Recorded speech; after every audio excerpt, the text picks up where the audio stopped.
كنت دايما بسأل نفسي لو احنا بنحترم البشر فنقول حضرتك، لما نيجي نكلم ربنا سبحانه وتعالى لو عايزين نحترمه قوي، ايه اللي ممكن نقوله؟ ايه اللي النبي صلى الله عليه وسلم قاله او الصحابة او حتى كتير من السلف الصالح اتكلم عنه او قاله علشان يقول لربنا سبحانه وتعالى حاجة زي حضرتك اللي بنقولها للبني ادمين؟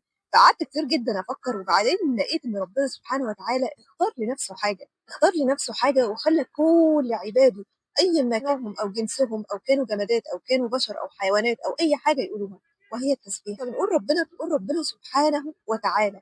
سبحان يعني تنزه عن كل نقص، تنزه عن كل نقص يعني يا رب أنت ليس فيك نقص، أنت ليس فيك عيب، أنت لست مشابها لأحد من مخلوقاتك، حاشاه سبحانه وتعالى.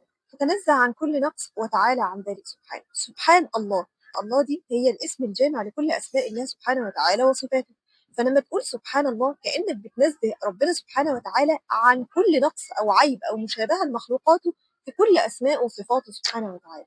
لما بتقول سبحان الله هو ده الذكر فعلا اللي كنت اتكلمت عنه قبل كده، اللي هو بيقدر ان هو يخرجك من الاطار اللي انت حاطط فيه ربنا سبحانه وتعالى، قولتك البشريه ودماغك البشريه وادراكك البشري. لما تقول سبحان الله فكانك بتنزه ربنا سبحانه وتعالى عن كل نقص في كل اسماء وصفاته.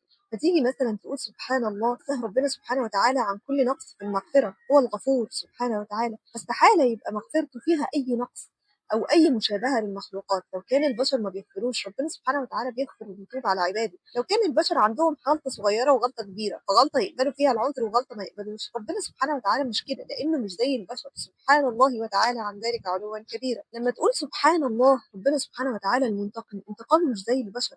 البشر بينتقموا عشان يشفوا غليلهم، أما الله سبحانه وتعالى فهو بينتقم لأسباب تانية خالص. الله بينتقم علشان يرجع الحق لعباده، علشان يهدد مش يعذب، يهدي مش يأذي. فتقول سبحان الله يعني بتنزه ربنا عن كل نقص مثلا في الحلم.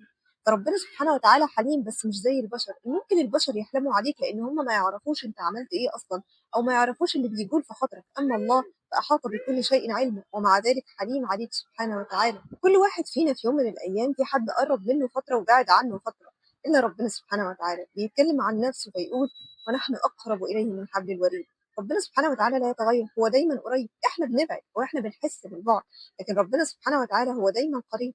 سبحان الله، تنزه ربنا سبحانه وتعالى عن كل نقص وكل عيب وعن أي مشابهة لمخلوقاته. سبحان الله هو الذكر اللي قادر يحررك من الإطار اللي أنت حاطط فيه ربنا سبحانه وتعالى بأسماء وصفاته وأفعاله.